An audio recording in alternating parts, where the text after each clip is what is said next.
365 দিনের একটা বছর পার করছো, কোনো দিন ফজরের নামাজ পড়ো না।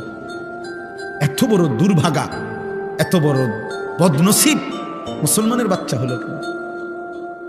একটা 24 ঘন্টা চলে গেছে, একটা সেজদা কপালে জোটে না। ছি ছি ছি, অভিশপ্ত তোর জীবন।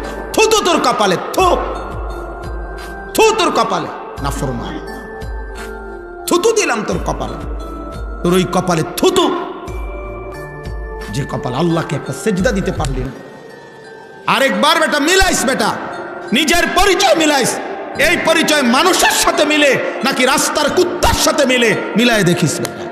কুত্তারে একবার জিজ্ঞাসা করিস, কোন নামাজিকে একবার জিজ্ঞাসা করিস যে হে নামাজি আপনি মানুষ কেন?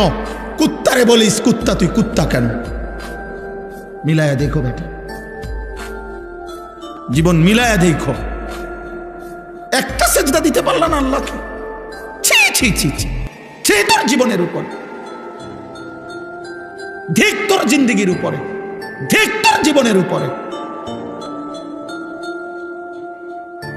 ছি ছি ছি ছি, মুসলমানের বাচ্চা। আহা, ওই বাবার জীবন ব্যর্থ জীবন, ওই মার জীবন ব্যর্থ জীবন, ওই মার দুধ, বুকের দুধ ব্যর্থ, ওই বাবার 16 বছরের 18 বছরের 30 বছরের উপার্জন ব্যর্থ, যার সন্তান একটা সেজদা দেয়।